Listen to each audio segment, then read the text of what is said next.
Greetings, metalheads. Welcome to No Nonsense Metal Reviews. I'm George, and today I'm back with yet another album ranking review for you. This time, tackling the very short, full-length studio catalogue of one of the most infamous, one of the most notorious, feared, revered, and renowned bands in the second wave of black metal scene. The Norwegian Symphonic Black Metal pioneers, the mighty Emperor. A very divisive band indeed, but a legendary band nonetheless. A band that really did spearhead the symphonic black metal sound. A band that is very polarizing, certainly within the black metal community, owing to their creative unpredictability and the heavy reliance on the use of synths and keyboards within their music. Where a lot of other black metal bands, certainly within the Norwegian scene, were far more inclined to omit keyboards and synths and just focus on raw, caustic, very lo-fi, scratching metal.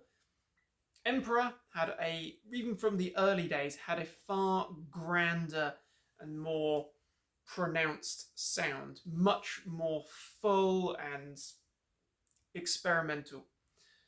That said, within their career, and of course they are still going only in a live capacity these days, Emperor have only produced the 4 full-length studio albums. So you could say this is kind of cheating, because 4 albums, there's only so many different spots that those albums can take, right? What I quickly realized when doing this, trying to tackle this album ranking, was just how difficult this challenge was. And it became very apparent very quickly just how unenjoyable doing this ranking was.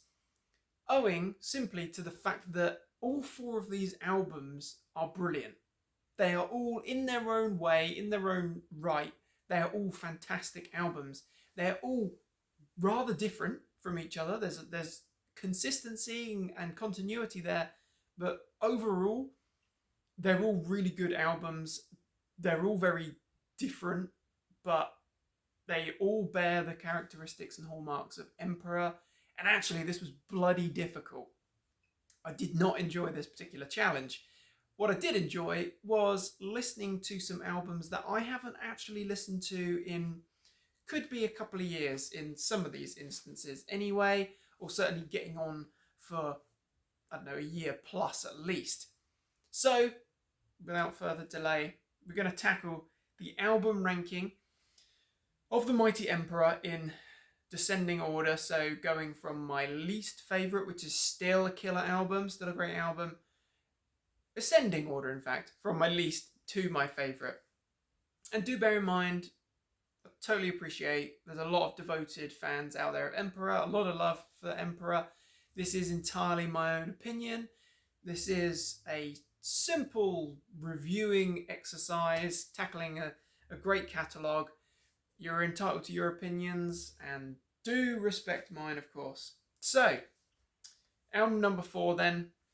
This may come as no surprise, as I think unanimously it does seem to be people's least favourite. But the last studio album that we received from the band from 2001, this is Prometheus, The Discipline of Fire and Demise. So this album is, in my opinion, a very good album. It's very experimental, and it's got its real highlights here. Some very good tracks. That said, it's very experimental, and it's the most far removed from the original, earlier, I should say, Emperor sound. It's still black metal, but it's black metal that's heavily experimented and contorted. Almost bears a lot of sort of industrial characteristics at times. It's very different. We still have the core lineup here of Isan or Isan. Isan? I know that I've heard it pronounced differently, but I'm going to say Isan. or Issen, and Samoth, and then we've got Trim. So the core lineup is there. The core creative lineup is there. I'm trying to find the lineup shot in here. Oh, maybe there isn't one. For some reason, I think it's actually on the poster in the vinyl format. But although you've got that core, it does sound really different. It does sound really different. There are some really great moments here. I like the way that the album kicks off with the very grand The Eruption through to Depraved, which is a very heavy track, a very heavy couple of tracks, a very robust way to kick off the album, definitely. We then get Empty, which is a good track. The Prophet is another sort of highlight track. It's very grand. It's almost got quite a pompous nature to it, this album, but a lot of goth vibes as well, a lot of goth metal or gothic metal coming through, in my opinion. The Tongue of Fire is another great one. The clear album highlight is the absolutely spectacular and operatic The Wordless Chamber, which is one of the catchiest Emperor songs, period. It is a fantastic track. That kind of huge, sort of, I don't know if it's like a horn sound, whatever it is, but it is just so catchy. And it's heavy as hell. It's a full throttle Emperor track. Very black metal in that particular number. I think The Grey and He Who Sought the Fire, again, more of a black metal sound, but still it's aggressive. It's grand. It's a very grand sounding album overall. And then we close the album proper with Thorns on My Grave, which is another good track. I think overall I've really enjoyed listening to this album a lot because I struggled with the placement of my number 3 and 4, surprisingly, but I was really pleasantly surprised by how much I actually enjoyed Prometheus overall. As the first time that I heard it, I remember not being particularly interested in the direction that Emperor had gone in. Again, it still sounds like Emperor, but it's far removed from my more preferred material and sound of style. But along the way, I did feel inclined to pick up the album on vinyl format. So this is a more modern reissue, of course, from 2022. But it's a nice reissue, I will say. And this is actually the picture of the band that I was thinking of when I was trying to find the lineup shot there. It doesn't look all that black metal, you know, it looks more goth, it looks more sort of industrial. The glasses that we get here as well. Isan, you know, legend, experimental creative legend. We should not be remotely surprised that he decided to veer off in a different kind of creative direction with Emperor.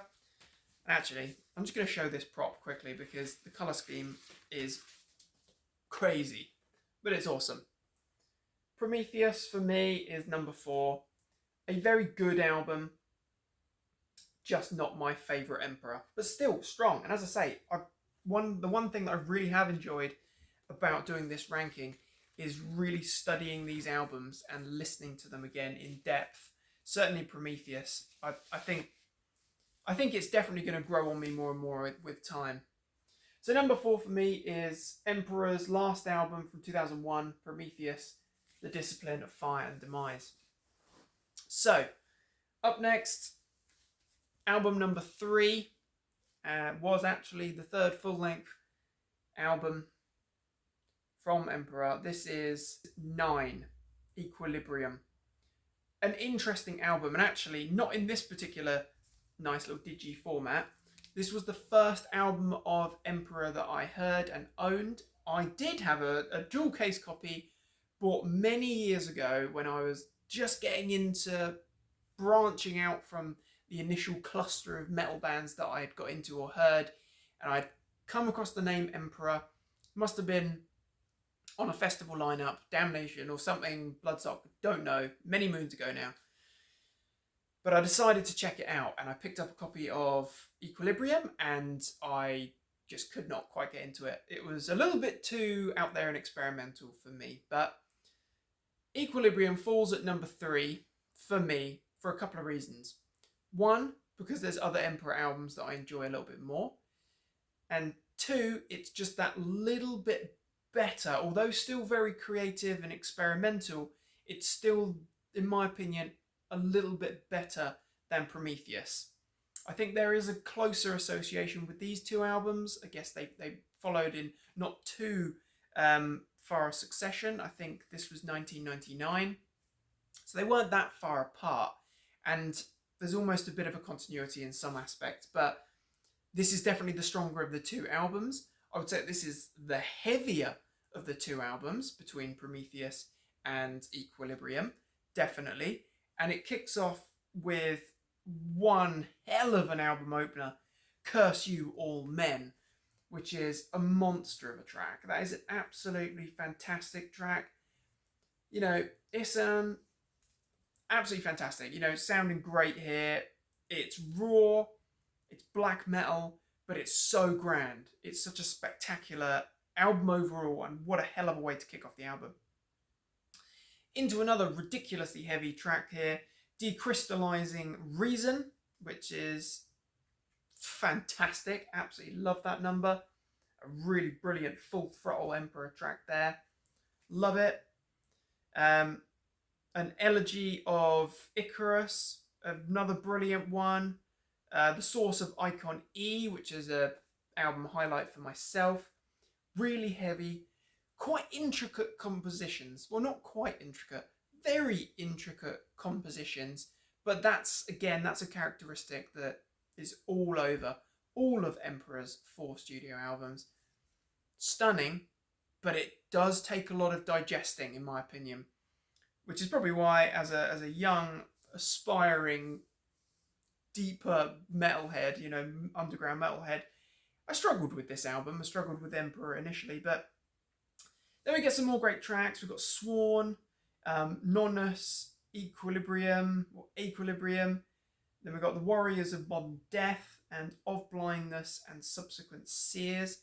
All brilliant tracks. All brilliant. Again, they've almost got a little bit of that kind of industrial black metal in there. Still very symphonic, very grand. This is big stuff. Not a million miles away from some of the more extreme Dimmu Borgir albums or material. But of course, there's a close continuity or association there. An interesting album. Certainly is a good one to have on vinyl. Really benefits from that format, in my opinion. Again, this is a more modern reissue on a lovely gatefold sleeve here. Just show off this rather interesting colour scheme, I must admit. This one is a bizarre one. But it's a good album. I think it's got some really strong tracks. In particular, the opening track, Curse You All Men. I think that is a very grand way to kick off the album. Stunning. And Decrystallizing Reason as well. Fantastic. But I think, as I say, there's just other albums that I prefer. There's not too many albums in this catalogue, but there's another couple of albums I do prefer that a little bit more. And I think out of this album and Prometheus, which it was close, I will admit, it was close, I do think this is the better album. The stronger album out of the two. But that, for me, is number 3. Equilibrium, or 9 Equilibrium there. So now we're on to number 2. This is where it got really difficult. But in the end, after listening to these albums respectively probably in excess of 10 times in preparation for doing this ranking, it became obvious. It became apparent. So for me, number 2 is the second album from 1997. This is, I believe this must be a misprint on this digipack, but this is Anthems to the Welkin at Dusk. So I'm not sure why, but we've got half the logo at the top of this digi. And I don't know why, because it's not the case on the vinyl format. Really not sure. So we've got the 2022 vinyl reissue here. We've also got a 2017 digipack. But why? Why has this happened? Must be a misprint. Really not sure. Either that or it's just meant to look edgy and different. But these are really nice little digipacks. So this second album is spectacular.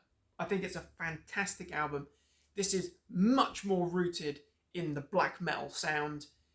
Very symphonic again, but it's far more black metal than Equilibrium or Prometheus. Those albums are still identifiable as being black metal, but this is more akin to the second wave black metal Norwegian sound. But of course, this is later. This is 1997, 3 years after the debut. 6 years after that first influx of second wave black metal albums started to be released. Things were progressed, but I think that what Emperor were doing here was so freaking grand. It was spectacular. This is operatic black metal. So we got Isan, of course, lead guitars, vocals, synths. We've got Samoth, guitars and rhythms. We've got Ulva on bass guitar, and we've got Trim on drums and percussion. So the core is still here. The creative outfit is strong. This is such a good album. And I remember hearing this for the first time, and for a while, this was my favourite. But I think it's toe to toe with my actual favourite, which I'm sure is probably quite obvious by now. But Allsvater, The Oath, instantly recognisable, stunning way to kick off the album into Ye, I always mispronounce this one, but Ye in Entrance Semporium. Not a nice, easy, rolling off the tongue title there, but what a stunning 1-2 of that beautiful, grand intro there of The Oath, or Allsvater, into that grand black metal assault. Freaking love it. The whole band is just on fine form here. I think that, again, is quite a distinction between Emperor and a lot of their kind of peers, is that they are much more adept in their musicianship there. Then we've got some absolute classics, some all-time Emperor standout tracks here. Thus Spake the Night Spirit. Stunning. That is the embodiment of symphonic black metal, as is Ensorcelled by Chaos. Then we've got The Loss and Curse of Reverence. Absolutely magnificent stuff. Love that track. It's a great succession of tracks there. Those riffs are absolutely cutting. It's heavy as freaking hell. Trim's drumming, absolutely ballistic. You've got all the blasting going on there. It's fantastic. The Acclamation of Bonds, another really strong track. With Strength I Burn. And then we close out with The Wanderer, which is again a nice outro piece. And I really like the statement at the bottom of this outer sleeve here. Hopefully you can see that, but it says Emperor performs sophisticated black metal art exclusively. Brilliant. I think that really does sum it up. It is very, very sophisticated, experimental in the extreme, pushing all the boundaries of black metal, conventional black metal. There is no limits, clearly, to how far Emperor are willing to take black metal and push it in all sorts of different directions, whether it's a more gothic, industrial kind of vibe, far more conventional, raw, second wave black metal, or this sophisticated, grand symphonic sound. But I think Anthems is a really strong album. It's quite a long album as well. It's an engrossing, encompassing listen. And I love the colour scheme of these crazy reissue vinyls. They're really nice. I picked these up for an absolute steal. I think the majority of them were on Amazon for about $12.99 for a while. And I'm kicking myself now because I didn't pick up the other two reissues in that series on vinyl, namely the compilation of demo and EP and the debut album. Didn't pick them up because I think they were about $16.99, and now they're obviously considerably more than that. But Anthems, for me, you know, on some days this could be my favorite. This could be my number one Emperor album. But recently I have been revisiting and absolutely just addicted to my favorite Emperor album, number one, the debut album from 1994, the all important benchmark album, The Stunning. And I freaking love the artwork as well. I've got that on a long sleeve, but this is In the Nightside Eclipse. What a masterpiece. What a benchmark album. This is the sheer definition of symphonic black metal. Where anthems might be sophisticated symphonic black metal, In the Nightside Eclipse is the benchmark of symphonic black metal. Slight difference here in that we obviously have Isan, Samoth, we've then got Faust in the band at this point still, and then we've got Court, not really sure on the pronunciation there, but slightly different lineup. But wow, what an album. This is a masterpiece. It contains, again, some of the most legendary Emperor tracks. This is the most rooted in the early second wave black metal sound. Of course, it's a few years late to the party. You know, just like Mayhem were, Emperor were active prior to the debut album for quite a long time. But it took a while to get that debut album out there. But it's worth the wait, or it would have been worth the wait, because In the Nightside Eclipse is an absolute masterpiece. It is stunning. Through that introduction piece, we're then launched straight into the Infinity of Thoughts, which is a majestic track.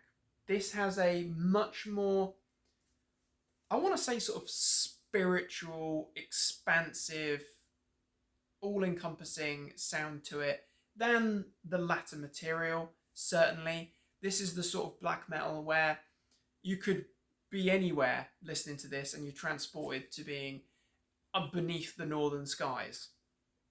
Absolutely stunning. This is magical black metal. It's, as I say, it's the most black metal of all of these albums, but it's the synths and the keys, they really make it, in my opinion. I have no issue with synths and keys being in black metal. I'm a big fan of Dim Movable Gear. I think it works. Anyway, cracking opening there. Then we've got the Burning Shadows of Silence. Amazing, absolutely majestic. One of the best tracks on this album follows with Cosmic Keys to My Creations and Times. Generally, these are all quite long tracks, stunning and over the top, that's for sure. Beyond the Great Vast Forest, masterpiece, absolutely love it. Towards the Pantheon, the Majesty of the Night Sky, I Am the Black Wizards, and Inno a Satana. There's not too much more that you can say here other than this is a beautiful composition, stunning symphonic black metal, start to finish. The album flows so succinctly, and it's almost like you can't really just, for me anyway, I can't just pick a couple of random tracks. I have to listen to this album, all of these albums, in full. But this one certainly, wow, this is a benchmark album. Definitely, easily one of the best symphonic black metal albums out there, and just one of the most stunning black metal compositions. A complete masterpiece. Absolutely freaking love it. So number one for me, and I'm sure it will be the same for many Emperor fans and black metal fans, In the Nightside Eclipse, the debut from 1994. What a masterpiece. If you've never heard any of these albums, then you need to check it out, but this is certainly the one that you need to be checking out. So there we have it.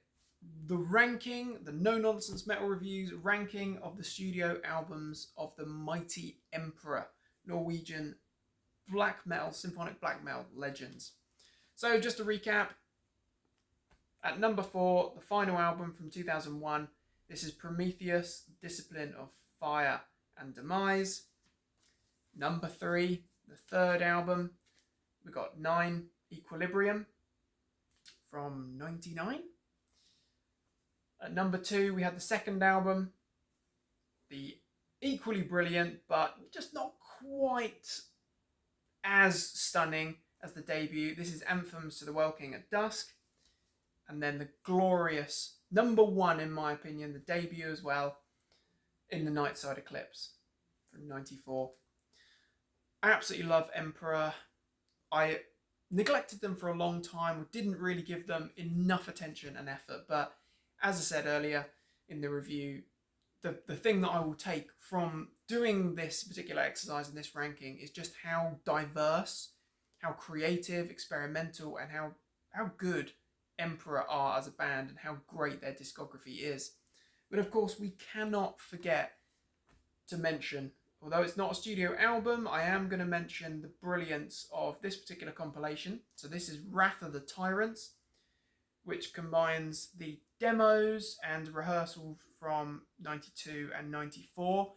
And if you're more of a conventional second wave black metal fan, then this contains some material that if you're not familiar with it, I'm sure you probably are already, but you need to acquaint yourself with, because this is raw, caustic Emperor. This is Emperor at their most black metal, if you like. Contains some absolutely stunning material here. Love it. It's definitely one for being out in a cold, snow-covered fjord or forest in midwinter. So, my friends, what are your thoughts on the mighty Emperor? What are your thoughts on this ranking? How would you rank the studio albums, the full-length studio albums of the mighty Emperor? Very interested to hear thoughts and opinions of others as always. But thank you very much for watching, my friends. Hope you've enjoyed this humble ranking. Do feel free to like, subscribe, share, comment. It's all very much appreciated. Please do check back soon for more reviews and recommendations. Until next time, take care of yourselves, listen to Emperor, and stay freaking heavy.